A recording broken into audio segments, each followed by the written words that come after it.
Yam Brahma Varunendra Rudramarutaha Stunvanti Divyaistavaihi Vedai Sangapadakramopanisadaihi Gayanti Yam Samaga Dhyanavasthita tadgatena manasa Pashyanti yam yoginaha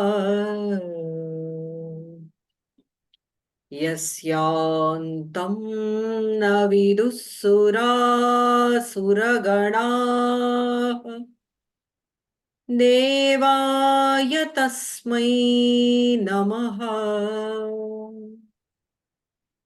Devaya tasmai namaha.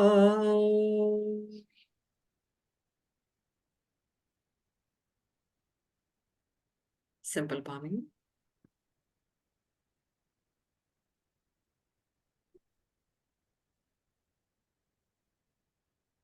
A small recap of what we've been learning all these days is that the abundant rainfall of nectar from Bhagavan Shri Krishna, nectar of Vedantic philosophy, as Upadesha, as teachings to his friend, to his nephew, to his very good companion called Arjuna on the battlefield. It all started with a nervous breakdown. Yes, definitely, it was a nervous breakdown of Arjuna when he reported it to Krishna. Excuse me, Lalita. Yeah. With the viewing, you have pinned Corina, and so in the view we cannot have the speaker view. Sorry, it's just a technical. Understood. I'll do it.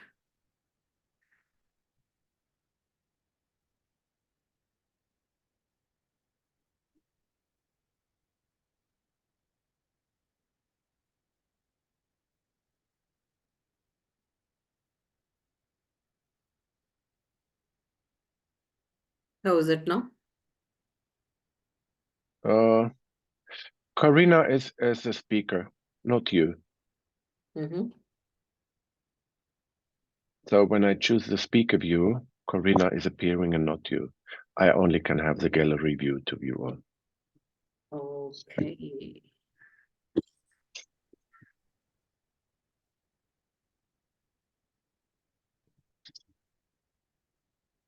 I don't know. I don't really know.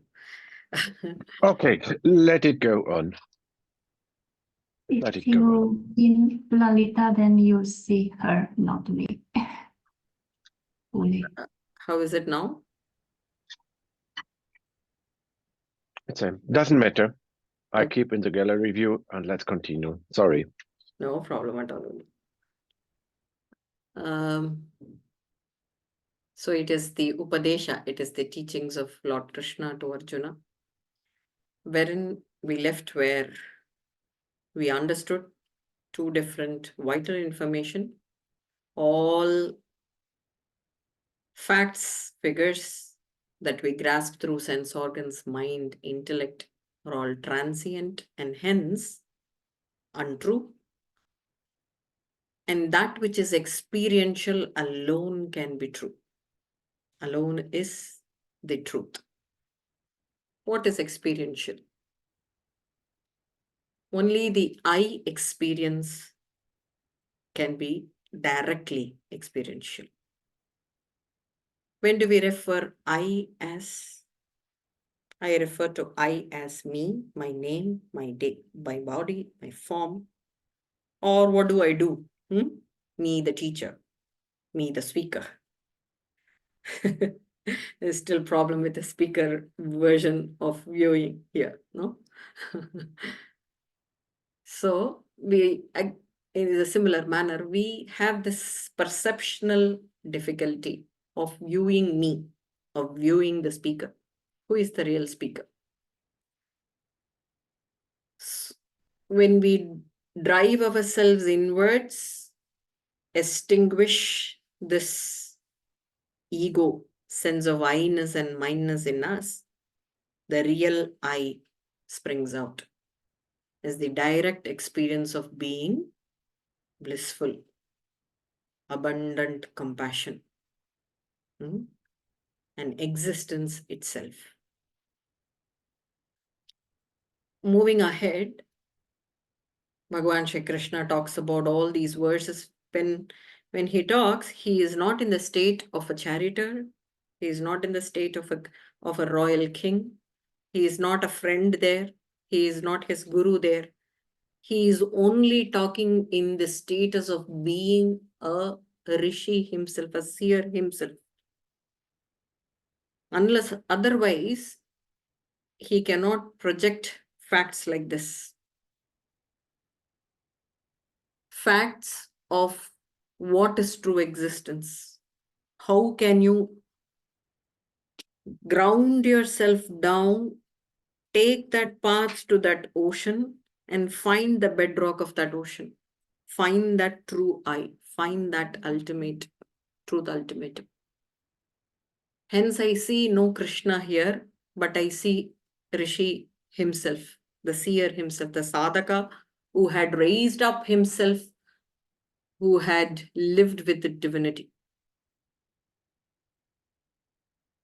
From here on, you will find certain quotes, certain shlokas completely close, completely synonymous to the mantras that we see in Kathopanishad, one of the 10 major Upanishads, Kathopanishad, which is again a conversation between a small lad of 7-year-old and the death god, Yama, in finding the truth, in finding the understanding of truth. So Kathopanishad has definitely created an impact in Lord Krishna in his studies, that we can see. And the following verses will have a reflection upon Kathopanishad's mantras. 2.19. Ya enam vetti hantaram, ya enam vetti hantaram, yaschainam manyate hatam, yaschainam manyate hatam, ubhau tau na vijanitaha, ubhau tau na vijanitaha,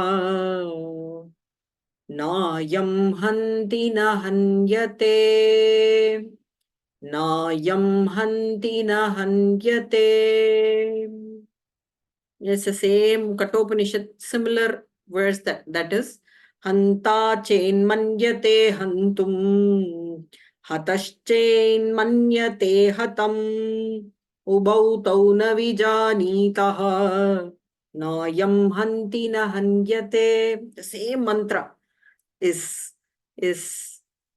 taken a new form of shloka here. What does it mean? A person who thinks that he is killing, a person who thinks that he is being killed, both of them do not know that they are neither killing nor killed, neither slaying nor the slain. Why? Because if they understand that body, form, and every being in this universe undergoes change, there are 6 changes: birth, death, decay, disease, old age, rebirth. No? All the beings in this universe undergoes these change. So that which has this point of beginning and point of end will always undergo changes, will always undergo this transformation.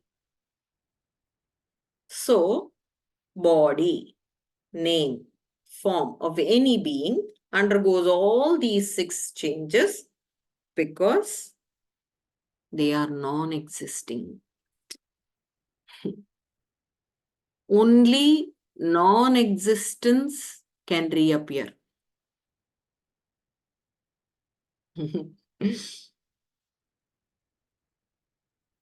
Like, for example, from limestone, you make the cement. Okay? Where did the limestone go in the bag of cement? It is non-existing. It had reappeared in the form of cement. No? But reconsider the same statement. That which is existing cannot undergo changes at all, cannot reappear.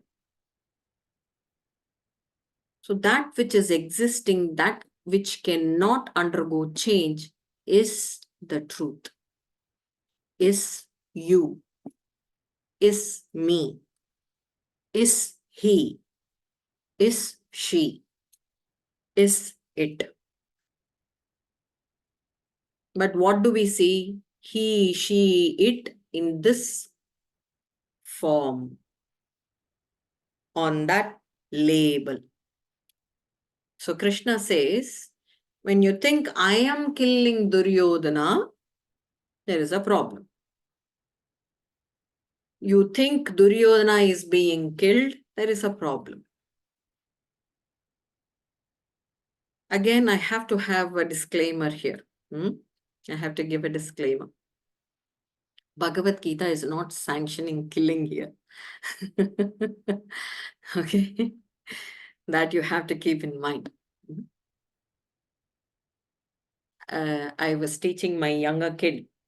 He was doing his social studies and studying about the Magadha Empire, where the great king Magadha Empire is the greatest empire that India had ever had. Great kings like Ajatashatru, Bimbisara, Ashoka, all came from the same category. So when I said, what happened to Ashoka? Ashoka one fine morning gets up from the battlefield thinking that, oh my God, so much of bloodshed in a warfare. I'm going to stop all this bloodshed. And then there didn't arise peace. There arose a greatest fall to our country, which had led to number of invasions. Yes. How so? If I am me, the teacher, one fine morning gets up and then thinking that, let I not hurt anyone, it's fine. When a king gets up, he has this moral responsibility of protecting people, embraces some disorganized religion, thinking that he can evade his duties on the name of the religion, not protecting the people, and thereby abandoning warfare, there is a problem. There was problem.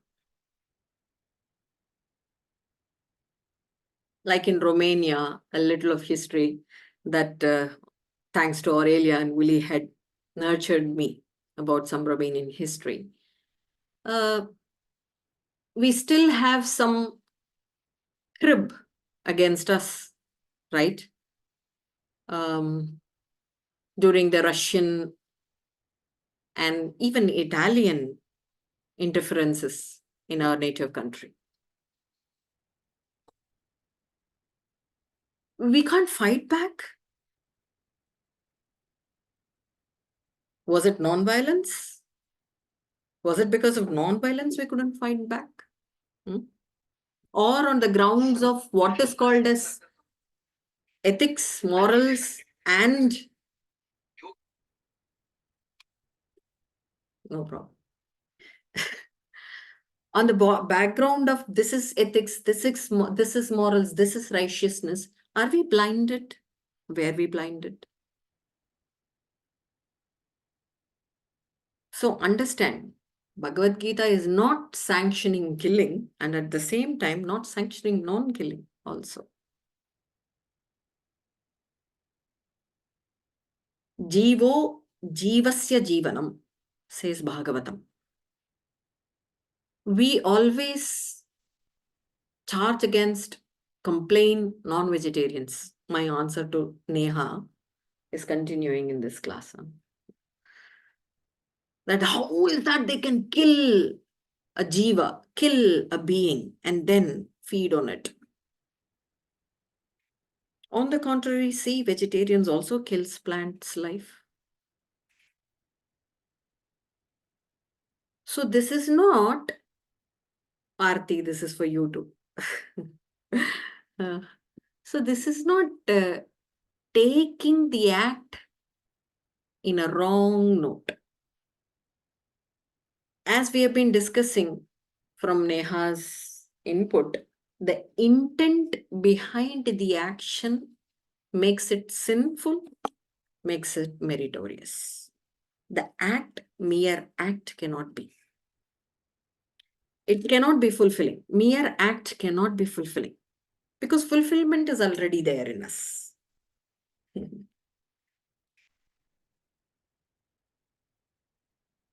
So, just charging against vegetarianism, non-vegetarianism is not what we have to do. No. Understand the intent, why are we killing? If the intention is wrong, then definitely is.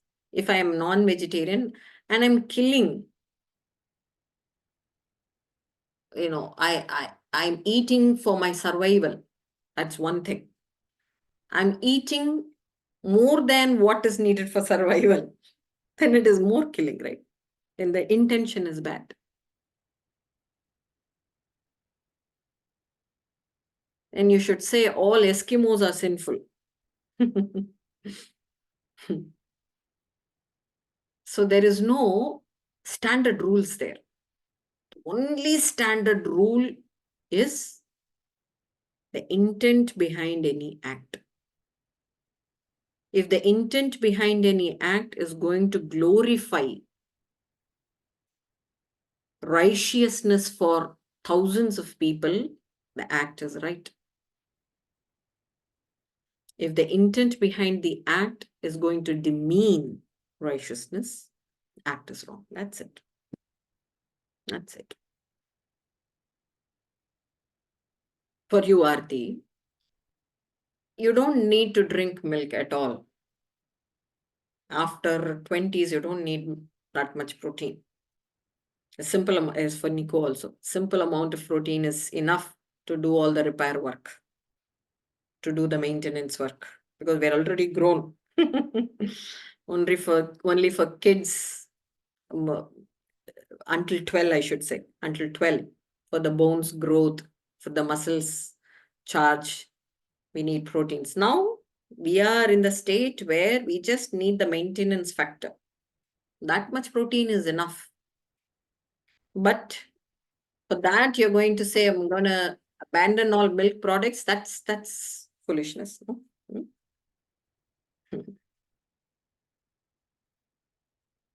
Okay, coming back. Thinking that a person is slain, thinking that I am slain, both are confusing. Both are unreal, Krishna says. What does this essentially mean?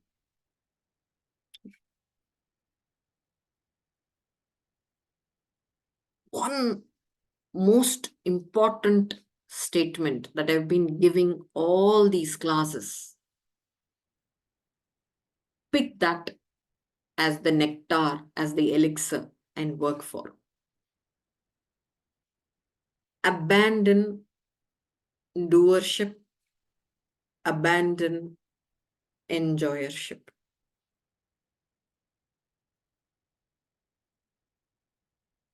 When you evade doership and enjoyership, you're right there in self. What makes you miserable? What makes miserable? What gives you troubles? Let me give you examples. Your body, your kids, your profession, someone up there as a boss. Yeah, from Nadia, I took this deadlines. Anything that will make you feel that I am the doer will make you think, oh my God, this is how excellently this particular venture has to be accomplished with, because it is me doing. Oh my God, this is my kid. She has or he has to listen to what I've been instructing to, because I am his mother. I am. This stupid boss is not even listening to what I'm saying. I am talking sense. See, all the problems arise because of this doership. It is an effective way, as again, a secret key for successful and happy life. If you just relinquish doership, you're happy. There are certain people, like social workers. They work for people, they work for society, but still they have this acknowledgement of, I have done, I have to be given this praise or being awarded with some rewards. I have to be acclaimed, social, the most sociable person in the society. That again is a problem. When you try to enjoy the fruit of your own action, action done by you, again, it will lead to a problem, because if you accomplish a piece of work, it would not fall into the gamut of your expectation. You will remain frustrated. Even if you have accomplished partial of it, you will remain frustrated. You couldn't have accomplished, you will remain frustrated. You have accomplished it fully, you will remain frustrated, because there will be a next task or assignment waiting for you that it is unaccomplished.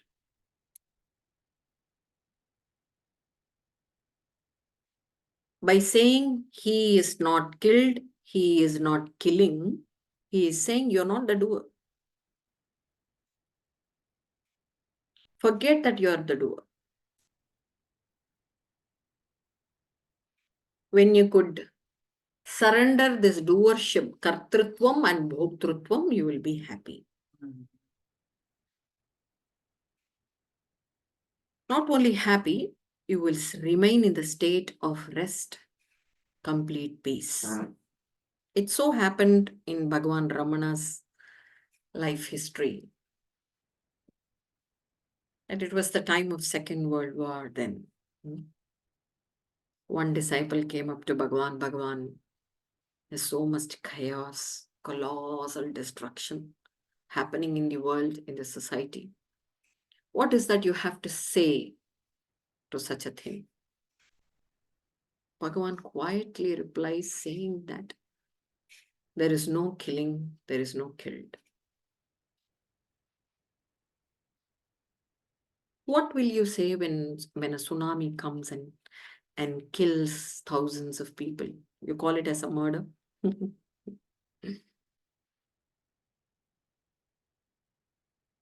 Or by talking about it, gossiping about it, will you do any favor to the people? Could you protect?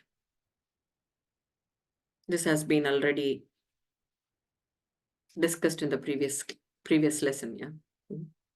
The indifference that we have to show if we do not have any direct influence over the outcome.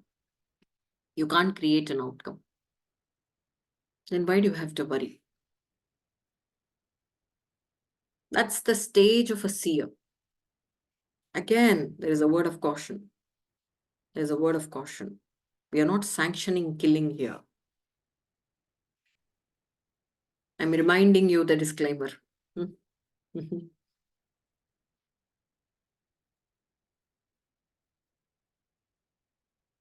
Bhagavan gives this horrible act of killing as an example. You can think of the most horrible act as killing someone, right? That's the most horrible, that's the most heinous crime one can ever do. But Krishna says, when you do that act because you're bound to do it, because it is your duty, when you even do the killing in the state of samadhi, in the state of eternal silence, knowing that I am just killing the body, name, and form which is undergoing changes, not the imperishable self, not that immutable self. The act of killing becomes the way paved for wisdom, ultimate wisdom. There is this beautiful story of Mahabharata. Perhaps some people might have heard about it, Dharmavyaga story. If you don't know, I'll reiterate again. So there was this great meditator, one like me, meditating for years together. And, oh, yes, I have to remember that. He didn't want to lead a grihastha life, a householder life. He didn't want to do all his duties. Hence, he has gone out, leaving all his duties, and then left family and went to a forestry life and then meditated. Okay. During the meditation, he got some powers. There was definite siddhi.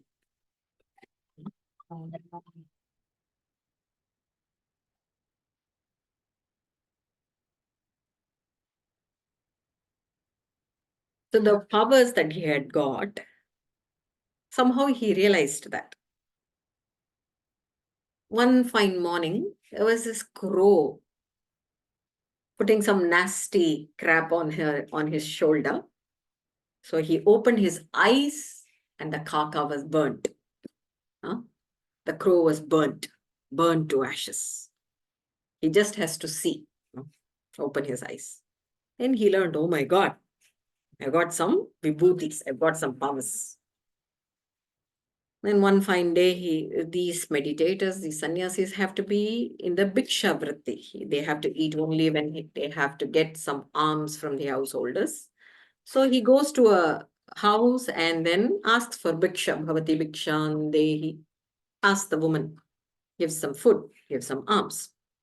This woman was busy serving her mother-in-law, serving her father-in-law, serving her husband.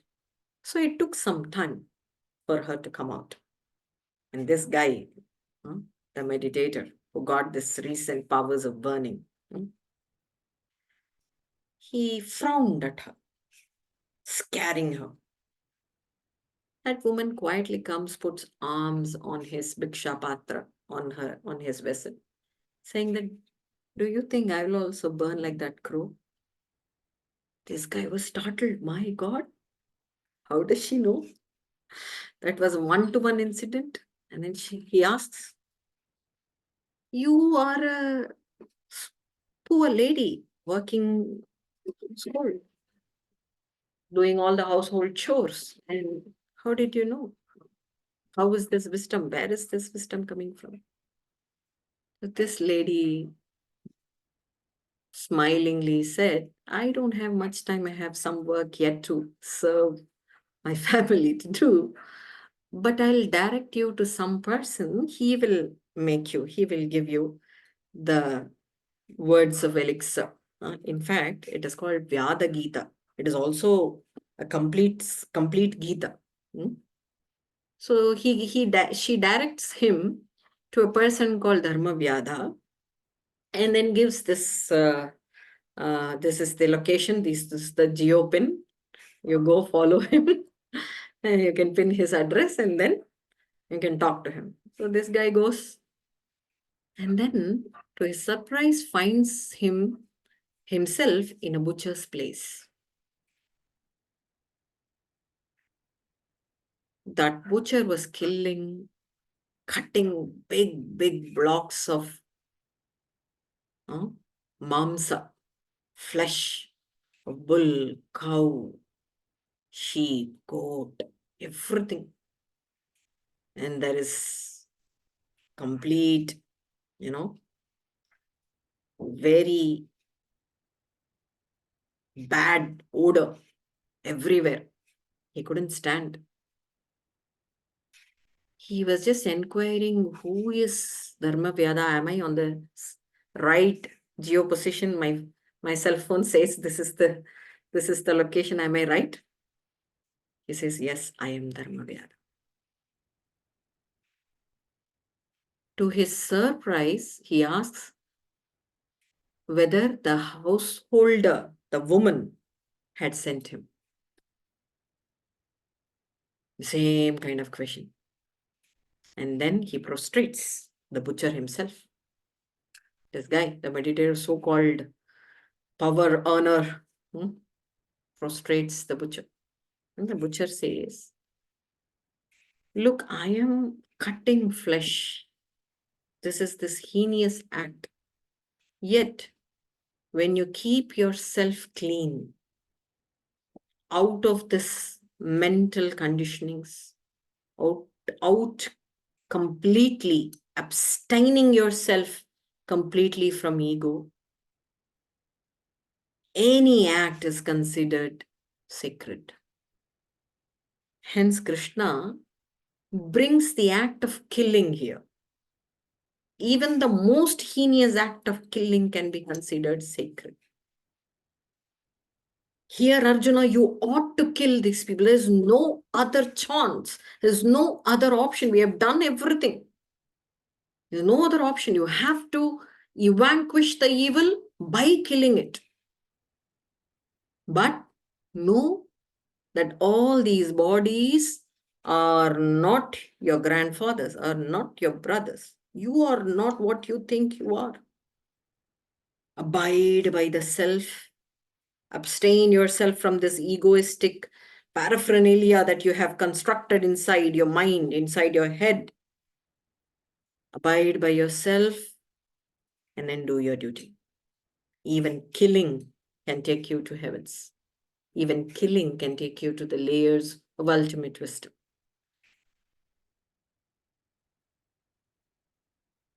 Hence, Ramana Bhagavan also said the same way. By gossiping over certain things, you can't do anything. By cribbing, you can't do anything. Can you come out and fight? Fight against evil? Go and fight. If you cannot, why cribbing? Why charging? Why complaining? Sometimes I even feel that there are participants, there are people who kill themselves, who complain about themselves and then kill the self. That's even worse. They don't charge against others, but they charge themselves for their own act.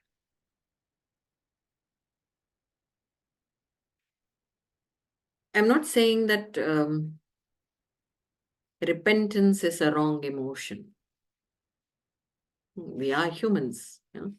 To err is human. Repentance is normal. It's a normal attitude. But guilt is abnormal. Do not even kill yourself to avoid this feeling of being, self-satisfied. Okay. Sometimes what so happens that we have a odd habit of uh, what do you call as scratching the skin, no? If you have any allergy or any kind of itchy skin, you slowly start to scratch the itchy skin, and then the scratching itself will give you some pleasure. Scratching leads to pleasure, not itch anymore. No? That is what people do when they have guilt. Slowly they start to drink guilt and then they find pleasure in it. It is like that camel which eats the thorn, thinking that, oh my God, this is so juicy, drinking its own blood. This kind of self-pitying, putting oneself into a state where, oh, I should be strengthened by someone else is an awful habit.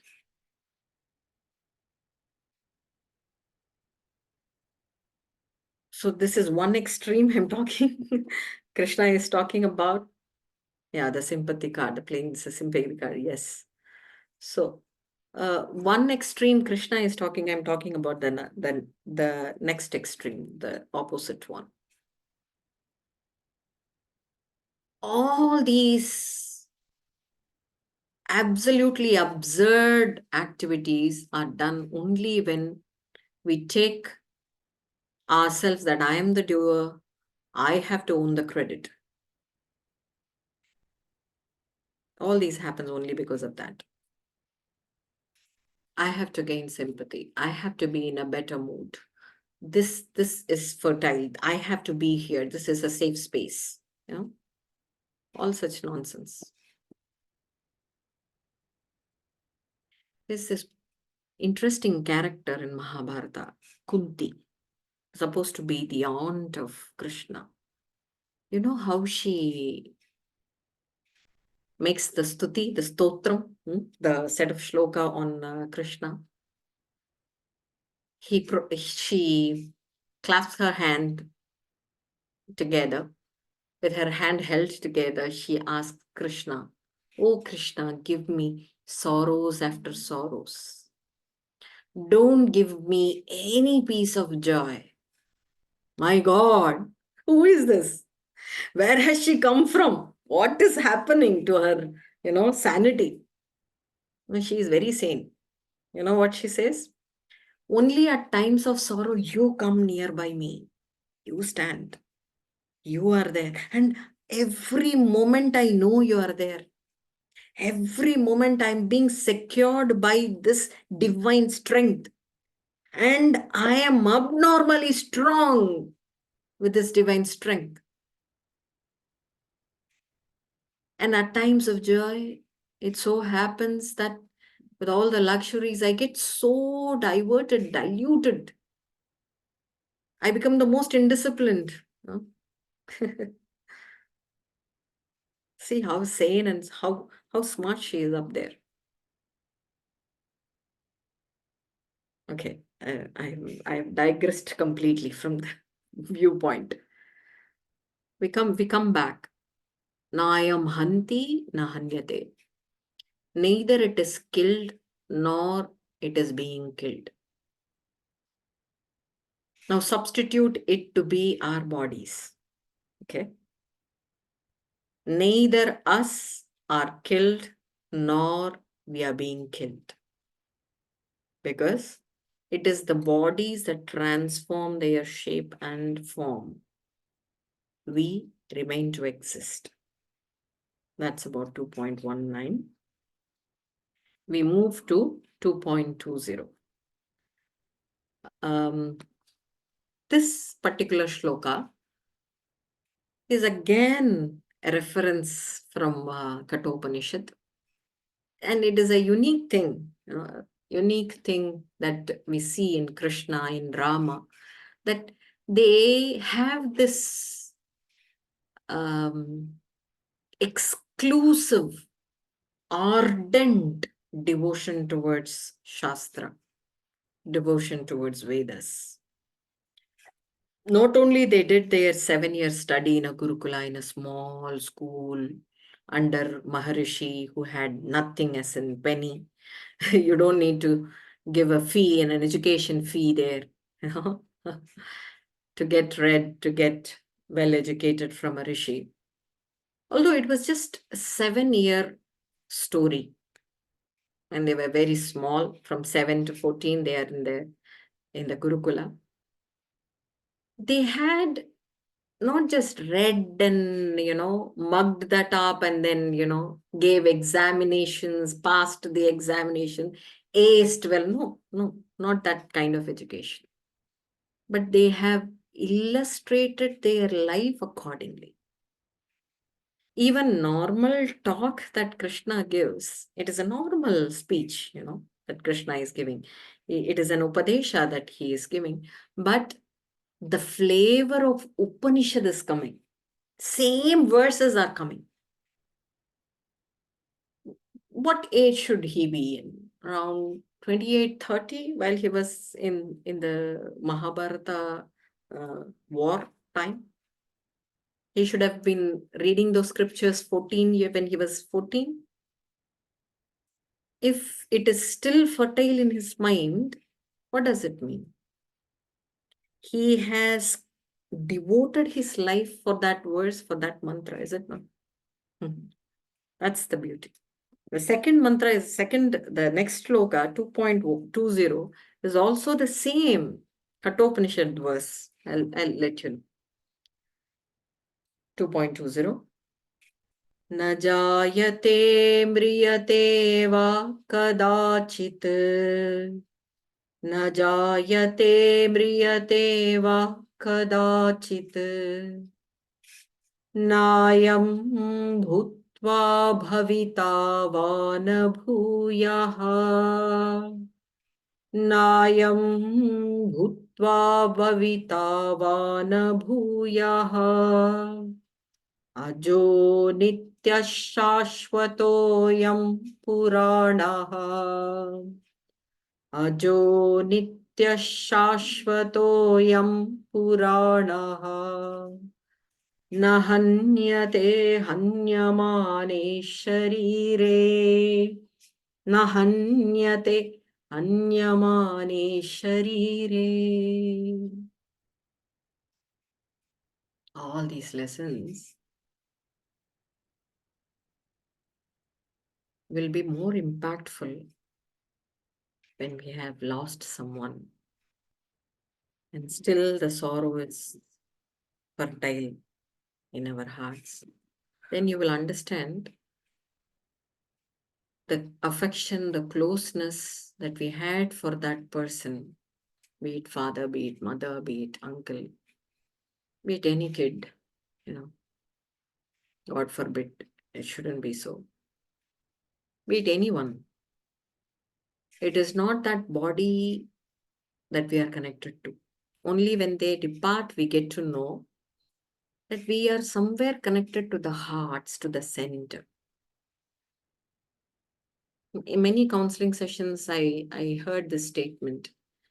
I didn't realize I was this close to my father. He was very cruel, harsh to me, but still, after he departed, is something that has shaken.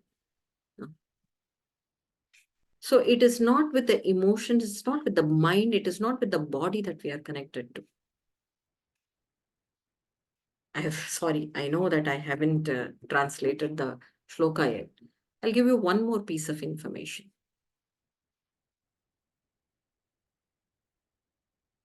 While you are lying down and deep sleep, who sees your body? Can you see your body? Only the person outside, the onlooker, can see you. Can see your body, right? Yeah. It is the same. It is the same. Death is like that. Only for the onlooker, death is real. Birth is real, for that matter. Only for the onlooker, only for the mother, only for the father. But we were existing. Only for the Jivatmans outside, onlookers outside, the body is there, the body is not there. Na jayate mriyate va kadachit. There was no death, there was no birth essentially. There was, there is. No? Take it in any tense form. Na jayate mriyate va kadachit. Kabhi bhi nahi. Not at any point. Kadachit means not at any point. There was birth, there was death. Nobody is getting birth, nobody is dying. What does it mean? We are all forms of existence every time. Yatha binne gatakashaha akashasasyat yatha pura.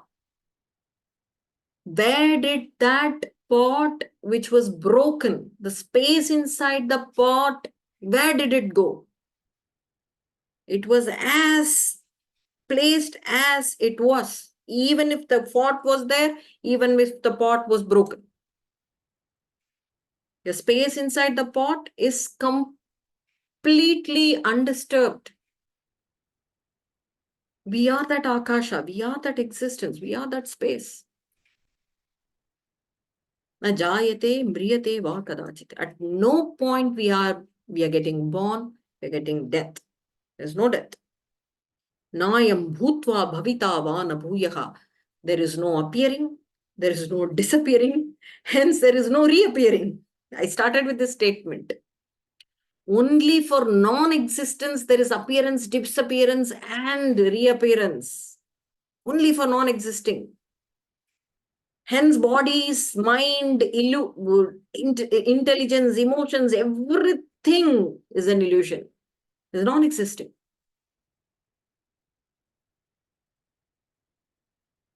Bhagavan was asked a question, how is that you are ever happy? He says, I have no mind. I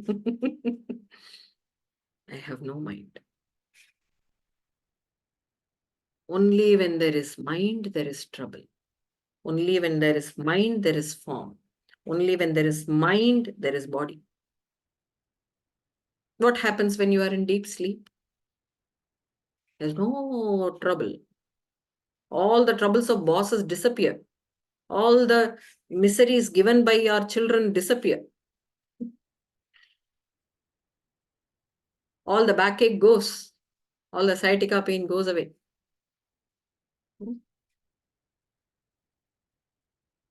But what happens in dream? The mind is there. Oh, it all comes up in beautiful colors, in an exponential manner, in an awful manner. Death scares you. Small cat can scare you. Also, all sorts of nuisance comes up when the mind comes up. I have no mind. Only when there is mind, there is association. You associate yourself to this is me. This is what I do. Not many years ago. Not many years ago, sorry. Not many years ago. When I started to study Valmiki Ramayana and started to defend Rama at all possible questions. All possible questions. Rama is a Jaini, Rama is a non-vegetarian, Rama is that, Rama, how did Rama kill Wali behind the tree, or was a dharmic, why did he punish Sita, all those things, it's not that I don't have answers, but I was prepared enough. I was preparing myself and fighting against people. No, you can't just talk baseless, So I was doing all that. Once came my guru and then told me, why do you have to defend Rama? I said, why not? I've learned. I'm I've learned through and through. I should make people aware. And then he smiled and went away. Then I realized there's no point in defending anything. Rama needs no defending. Lately, people have realized this, no? After this 22nd January event of Ayodhya temple consecration. Rama needs no defendants. 1, 2.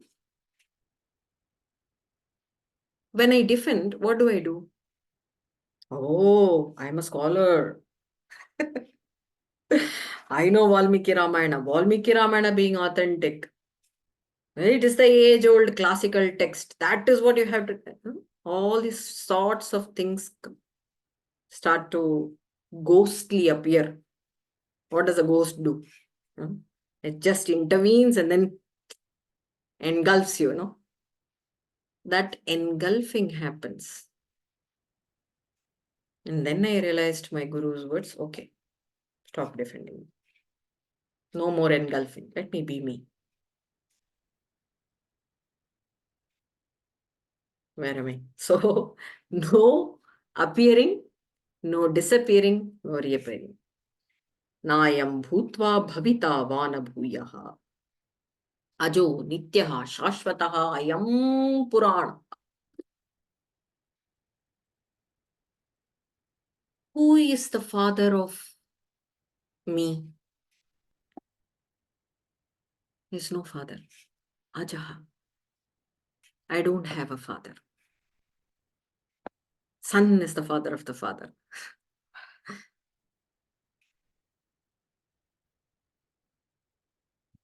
Ajaha. Because there is no birth.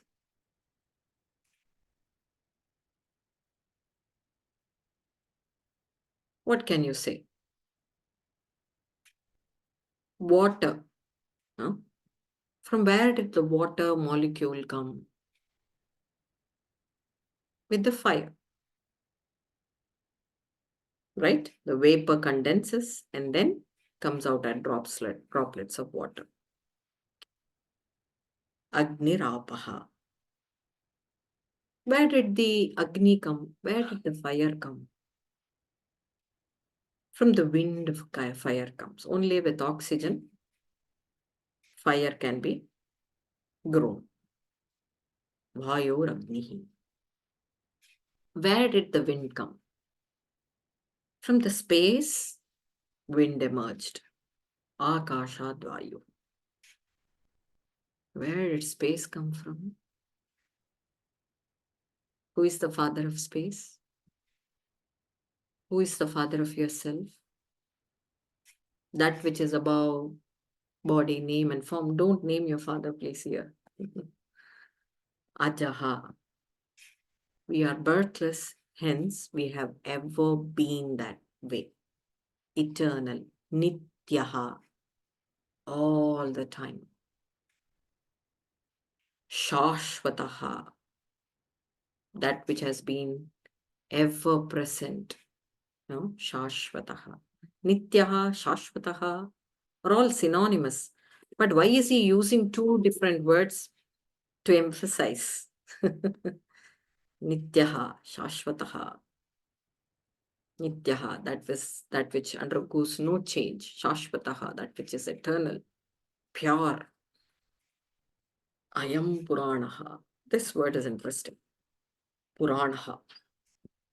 Pura apinavam Puranaha.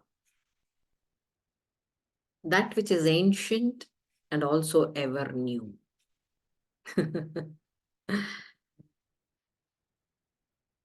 Think about those planes where Einstein discovered attaining those planes, time goes negative. Theory of relativity. Simply put, theory of relativity. So he says, scientifically proves there are certain objects beyond this plane where time goes timeless. So for which is timeless, how do you call it? You call it as ancient thing? Or do you call it as ever new? It is both. Because time does not apply there. Hence it is ancient. Will it be in 2060? Ever new. Well, it will be. Pura Abhinavam. Ancient as well as ever new. That's the beautiful thing. Shashvataha ayam puranaha na hanyate hanyamane shariri. When the body is destroyed, it doesn't destroy. It doesn't destroy. We're all yoga practitioners, right? Why are we doing asanas, pranayamas, kriyas, adi techniques? Why do we do yoga adi techniques? We think that we have to keep this body right. No? We keep this body supple. We keep this body young. That is there. That is definitely there. Okay. Well, you milk a cow. You don't not only get milk, you also get cow dung, and you can make cow dung cakes, and then you can use it for the gas. But those are byproducts. Your body getting supple, you become ageless. All these things happen. But eventually, you're ought to touch this immutable self. When you touch this immutable self, you know how to remove the robe of body, how to remove the robe of mind, how to remove the robe of ego out of the surface. When you are disrobed, it is nirvana. Brahma nirvana calls Bhagavad Gita. It has been termed as nirvana itself in Buddha Darshana. It is termed as Kaivalya, being one, just abiding in that one immutable self, which is deathless, which is birthless, which has no time constraints, no space constraints, ever present, sanatanaha, hence sanatana dharma, eternally present. When you abide by the self, how do you abide by the self? Any ideas? How do you abide by the self? We think only while meditating, I could disrobe my body, I could disrobe my mind. When I am quiet, I could do this. We think that way. But not a moment happens while we meditate. Such stability, not a moment. So what is the real state of abiding by self? Real state of abiding by self is while acting, while actions. How? While performing an action, you could definitely see the difference that the body is doing. How can you say that you are doing?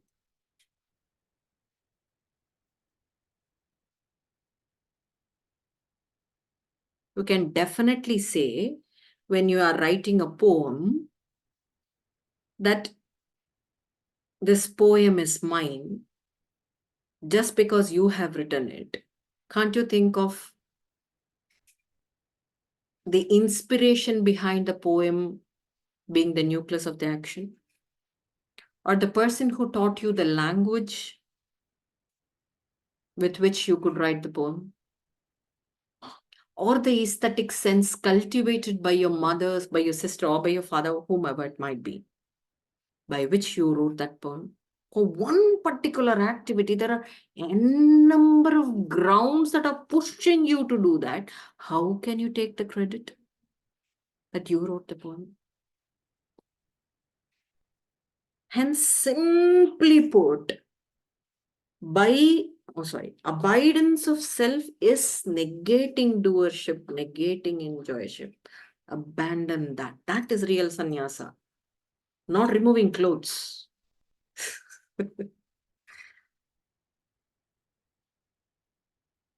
If this is not done, let me be plain here. Sometimes I can be harsh. Sorry for that. If self-abidance is not there, even while you are doing yoga, even while you are meditating, even while you are doing the most sacred religious worship, whichever is regarded as the highest, if this self-abidance is not there, you are in serious trouble. If you are massacring people, you are butchering animals, you are a butcher by profession, and you abide by the self, you are a dharma vyada. You can deliver Gita.